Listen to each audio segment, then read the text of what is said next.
So here we are, Aladdin for the third time. The question I always get asked is, how does it feel to come back to something for the third time? And the answer I give is, it really has to do with the point of view of the people I'll be working with and what new aspects they want to emphasize in the work. And in this case, it's Guy Ritchie and these wonderful actors and a live action film. And so all the changes I've made are sort of in accordance with that. The DNA of Aladdin remains the same. It is Aladdin. It's the story of this boy, this diamond in the rough, who falls in love with his princess and goes through this adventure. And it's very much that story. The differences are in the style of the storytelling, how we give a more contemporary edge to the songs, and where we add some message of empowerment for Jasmine. Voilà. So why don't I very briefly go through the colors of Aladdin. The first thing we actually wrote, Howard Ashman and me, was the opening number. And we had the image of the camel walking through the desert and the sense of that.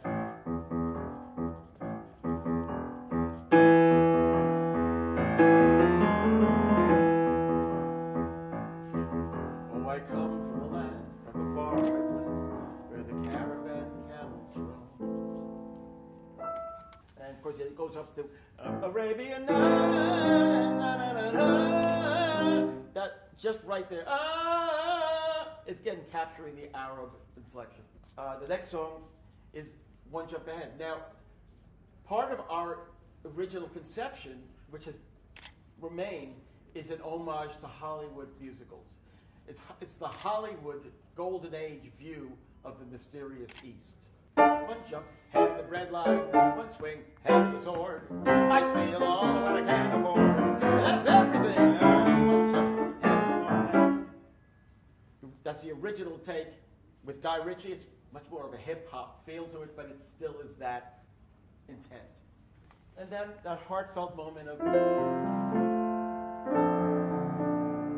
riff-raff, street rat, I don't buy that.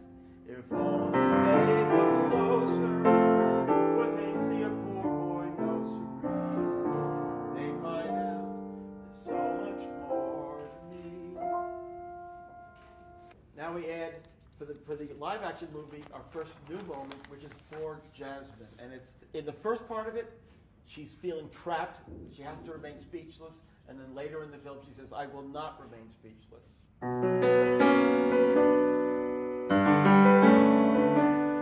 Here comes a wave meant to wash me away, a tide that is taking me under, swallowing sand with nothing to say, my voice drowned out in the thunder. But I won't cry, and I will start to grow whenever they try to shut me or cut me down. I will stay silent, you can't keep me quiet, tremble when you try. All I know is I won't go speechless. And then we meet our genie. And the genie is described, the genie of the ring is the genie of the lamp and the genie of the ring. Genie of the ring is described as black and having an earring like a hipster. And so I thought, like Fat Swallow, I loved Harlem jazz, and thus, oh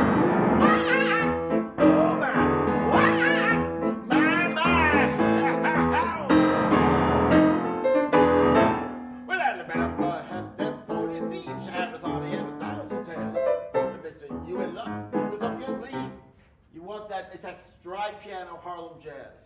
And also the influence of Cab Calloway, also Harlem jazz in Prince Ali, fabulous scene, Ali Ababa, genuflect, show some respect down on one knee. Now try your best to stay calm, rush up your son, there's a love, then come and meet a spectacular coterie.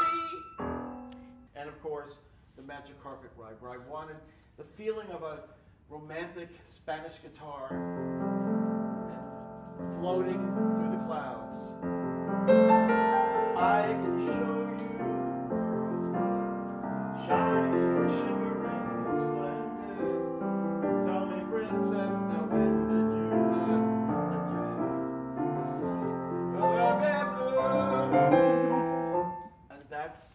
musical sort of package that is Aladdin that we built on and have been building on since the animated and then to Broadway and now to this movie.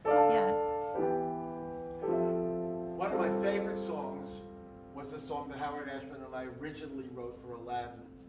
This was the big ballad that got cut when the mother got cut. Oh, okay. Proud of your boy, I'll make you proud of your boy. Believe me, bad as I've been, while you're in for a pleasant surprise. You've wasted time, you've wasted me. So say I'm slow for my age, a late bloomer, okay? I agree. It made it into the Broadway show, but Mother's gone, song's gone. Was it difficult, like, to change something you've built? It wasn't that big a change, really. The biggest change was in One Jump Ahead. One Jump Ahead was sort of the litmus test for Guy Ritchie in terms of how far we could push things before we lost what we had. And so we did a lot of different arrangements, and by the time we finished, it's so much like what we did originally, except without it feeling like one jump ahead of the red line. It's more like one jump ahead of the red line, one swing ahead of the sword. It's just a rhythm section thing under it. Didn't bother me. I think I love it actually. And I say this a lot. I liken what I do to being an architect. I design the house. Others are going to live in the house. So if they want to paint the house purple, go ahead. But I frankly love what we did in this movie, and I don't think I wouldn't have allowed it to go to the point where I lost the thread of what was the intention. I also think that new arrangements allow ears a fresh take on the songs and allow it to feel new again. I think it's better than feeling like you're getting a cut and paste from a previous version. How long does it take to write a song? It varies. But for example, there are some times that I can write a piece of music. I can write a song in the time it takes to play it. Sometimes, if the concept is, I need to ask myself, okay, in telling the story, what is the musical vocabulary and the attitude of the music? Then, what is the song moment? What is the character? Where does the song start? Where does the song end? What do we need the song to accomplish? All those. What does the song? What's another song that maybe reminds me of? A kind of trying to really zero in on what does it want to be, and only then I let my hands go to the keyboard. If all of that thought process has been clear, the music can be done pretty quickly. And sometimes it can take a long time. I remember Beauty and the Beast for some reason took a long time.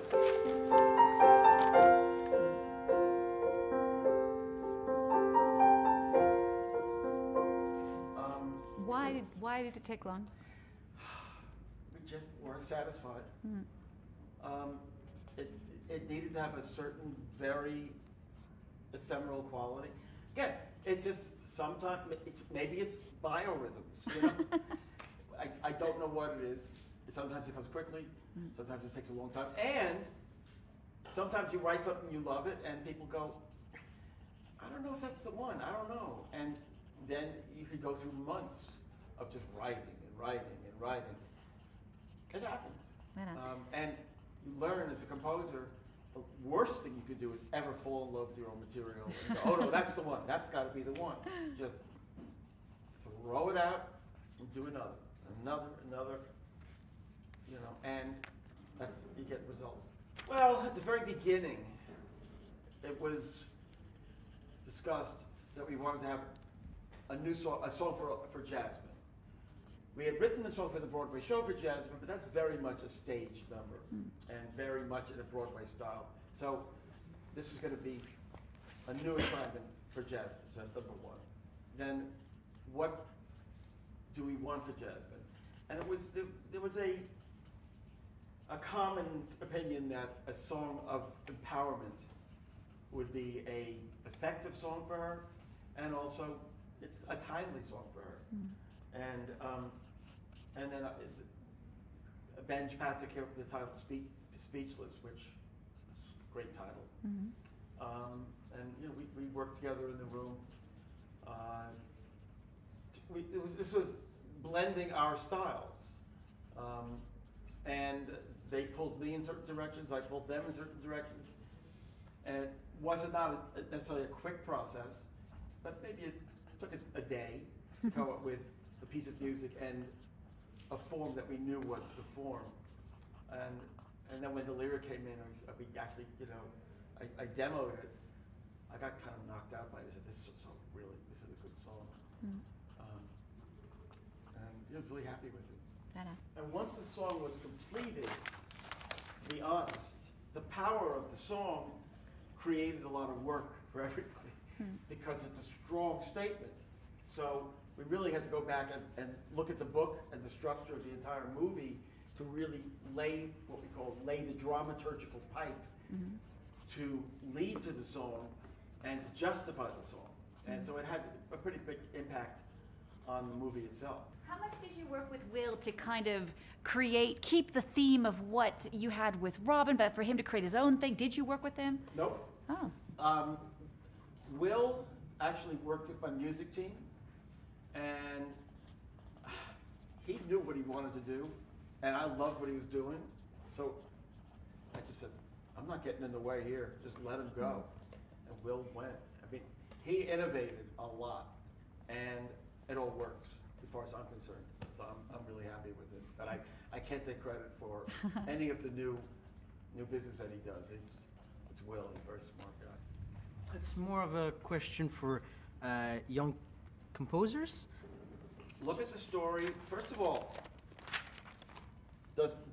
ask yourself, does the story have a structure that would support a musical? Meaning, does it have a central character that has a big dream, a big want, but a central character that you could identify with, and a need to overcome a big obstacle to get there?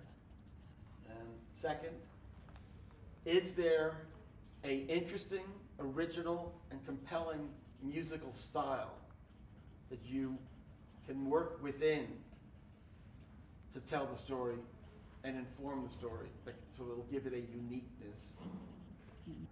The advice I give to any songwriter is never fall in love with your own work. Just put the work out there, be open to comments, and just do it, and do it, and do it, and do it, and do it. Don't work in a vacuum. Okay. And don't be begging for love. Okay. What's your favorite song, if you have one, from Aladdin? If you could pick one. Least favorite, then.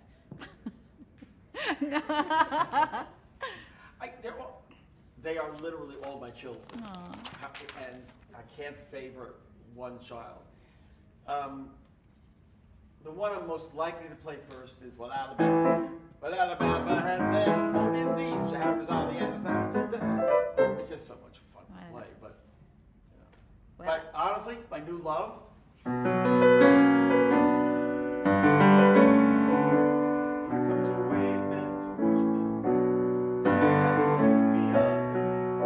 gotta say, I'm very excited about this song. I hope it finds a listening out there that's successful. Thank you so much, Alan. Thank you. Thank you so much.